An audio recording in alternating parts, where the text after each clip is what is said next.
So now students, we are doing a very important derivation, that is equivalent EMF. Equivalent EMF.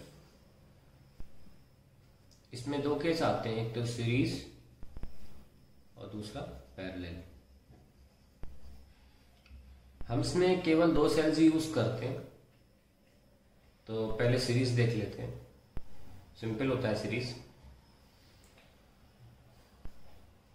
और दो different cells होते हैं। Same वाले तो हम बहुत आसानी से कर लेंगे, कोई प्रॉब्लम नहीं है। डिफरेंट में कैलकुलेशन करनी पड़ती है। और ये कौन सा है? R external.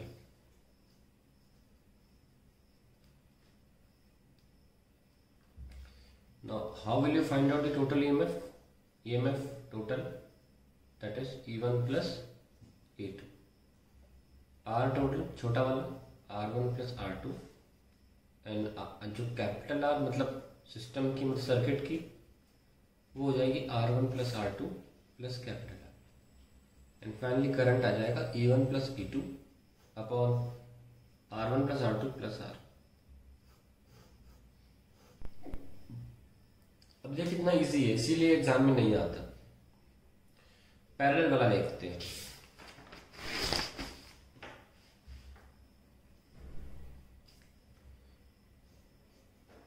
एक से लिए, एक से ये लगा दिया। आप देखें दोनों के प्लस प्लस एक तरफ है, माइनस माइनस एक तरफ। इसकी अपनी इंटरनल रेजिस्टेंस होगी, इसकी अपनी इंटरनल रेजिस्टेंस होगी, और यहां से आप कुछ भी कनेक्ट कर सकते हैं across A B. Now I want to find out the equivalent EMF. दूसरा, इक्विवेलेंट इंटरनल रेजिस्टेंस, ये भी हमको निकालना है। And then I want to find out V A minus जो कि एक्चुअली होगा E equivalent minus I R equivalent. Equivalent मतलब ये होता है कि इन दो सेल्स जो हमने मार्क कर रखे हैं E1 और E2, इनको हमें रिप्लेस करना है किसी एक सिंगल सेल से, ताकि वो उसकी EMF का रोल प्ले वही करे जो ये दो अलग अलग कर रहे हैं। तो हम बोलते हैं इक्विवेलेंट। ऐसे ही में R1 R2 का भी इक्विवेलेंट करना है। अब देखिए इसमें हम सेकंड पार्ट बहुत आसानी से पहले सॉल्व कर सकते हैं। एग्जाम में भी आप ये करिएगा, इक्विवेलेंट जो है R पहले कर दीजिएगा। साफ दिख रहा है पैरेलल में है R1 R2 upon R1 plus R2, तो ये तो सॉल्व हो गया।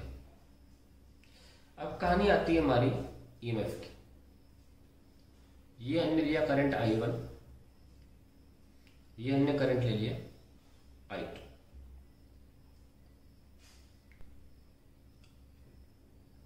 इसको बंद कर लीजिए।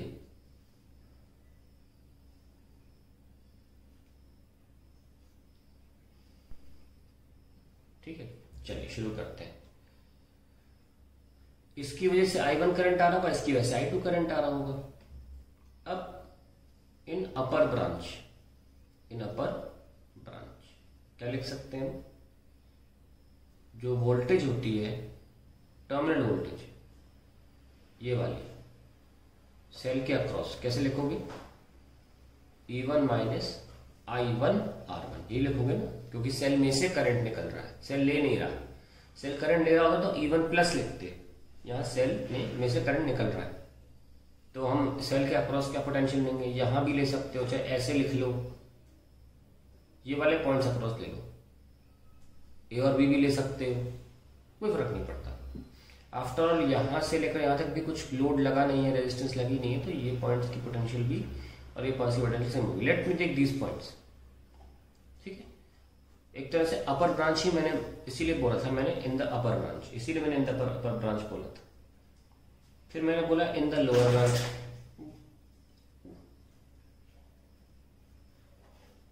V equals to E2 minus I2 R2।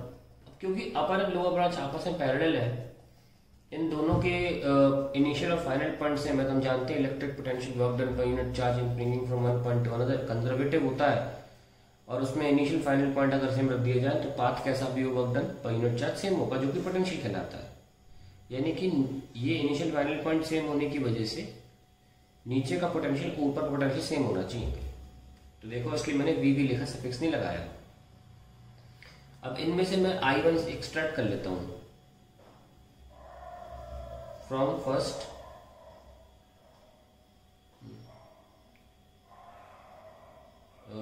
E1 minus V is equals to I1 R1 and then E1 by R1 minus V by R1 that is I1। ये हम थर्ड इक्वेशन लिख लेते। सिमिलरली अब जरूरत नहीं सॉल्व करनी दोबारा, E2 by R2 minus V by R2 that is I2, that is the fourth equation।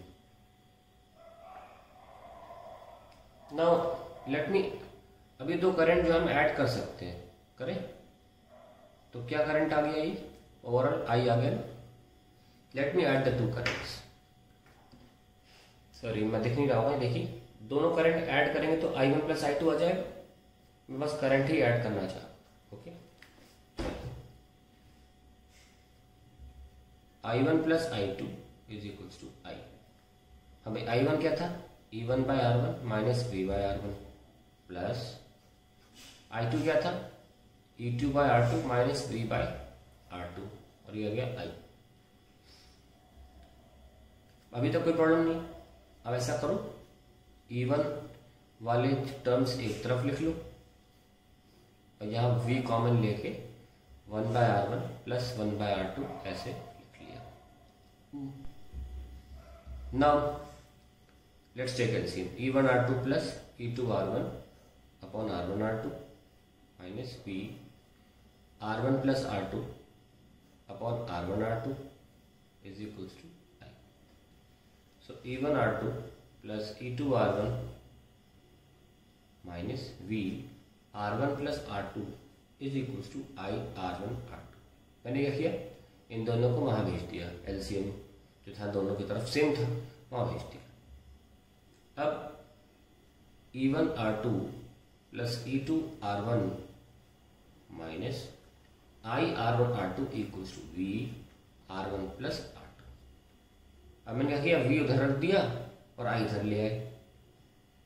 Finally E1 R2 plus E2 R1 upon R1 plus R2 minus I R1 R2 upon R1 plus R2 is V। अब आप एक पूरे circuit के लिए equation लिख चुके हैं। Diagram कैसे नहीं रहा, ध्यान से देखिएगा। ये मेरी एक सेल था, ये दूसरा सेल था, इसकी इंटरनल रेजिस्टेंस R1 थी, इसकी इंटरनल रेजिस्टेंस R2 थी, E2 और E1 और ये। तो इसकी जगह पर हम एक इक्विवेलेंट सेल लगा सकते हैं ए और बी के बीच में। मैंने कहा था ये पॉइंट और ये पॉइंट के बीच में बोल लो, चाहे ए और बी के बीच में बोल लो। तो V A minus V B is equals to E equivalent, इस पूरे को एक बना दें अगर, माइनस आई आर इक्विवेलेंट। इसको इक्विवेलेंट डायग्राम कैसे बना सकते हैं इसका, इन दोनों का मिक्सचर करके कोई एक सेल होगा ना जो वही रोल प्ले करेगा, और यहाँ पे आर इक्विवेलेंट एक रेजिस्टेंस होगी जो वही रोल प्ले करेगी, और ये बी और ये ए। तो ऐसे लिख सकते हैं ना। तो आपको सिर्फ कंपेयर करना है, आपको कंपेयर करना है। तो कंपैरिजन में क्या समझ में आया, ई इक्विवेलेंट हुआ E1 R2 plus E2 R1 upon R1 plus R2। और फाइनली हम तो आर इक्विवेलेंट पहले भी निकाल चुके हैं डायरेक्टली, देखो यहाँ भी वही आया है R1 R2 अपॉन जो भी पैरेलल में होता है। तो ऐसे हमारा डेरिवेशन खत्म हो गया, फिनिश्ड। अब इसको आगे बढ़ाएं अगर, तो हम 3 के लिए कैसे लिख सकते हैं। 3 के लिए आज तक बोर्ड एग्जाम में नहीं आया, लेकिन आपका काम जल्दी हो जाता है कुछ कंपटीशन क्वेश्चंस में अगर 3 के लिए पता हो। ये तीनों सेल्स में, अगर तीनों ब्रांचेस में सेल्स है तो आप 3 के लिए यूज करेंगे, जल्दी हो जाएगा। तो इक्विवेलेंट ईएमएफ जो है, और इवन बोर्ड एग्जाम में भी कुछ क्वेश्चंस आते हैं जो ऑब्वियसली इक्विवेलेंट ईएमएफ के डेरिवेशन नहीं पूछते 3 वालों का, लेकिन न्यूमेरिकल्स आए हैं। मैं जब करूंगा दिखाऊंगा आपको, और मैं उन्हें इस तरीके से कर डालूंगा, जल्दी हो जाएगा सॉल्व।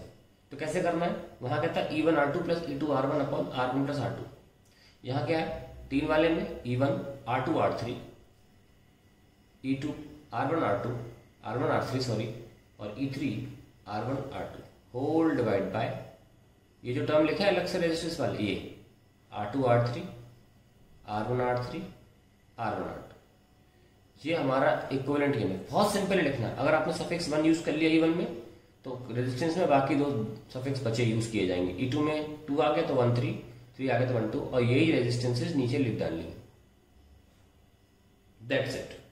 और वैसे कहते हैं कि सिग्मा E/R लिखना चाहे तो ऐसे होता है E1/R1 plus E2/R2 and so on up to EN/RN और 1/R भी हम लिखते हैं 1/R1 plus 1/R2 up to 1/RN। और इसमें जो वोल्टेज आता है मतलब इक्विवेलेंट ईएमएफ, जैसे कि मैं लिख के दिखाया आपको, अगर n सेल्स के लिए लिखना है और फिर इक्विवेलेंट ईएमएफ क्या होगा, इन दोनों का division, so E1/R1 up to EN/RN। फिर ये भी सिंपल हो जाता है, इस तरीके से आपको नहीं करना पड़ेगा क्योंकि आप देखिए एलसीएम में तो लिया जा रहा है सारा, तो आप ऐसे लिख लीजिए n सेल्स के लिए, बहुत इंपॉर्टेंट है ये वाला फॉर्मूला भी, n सेल्स के लिए ऐसे लिख लीजिए।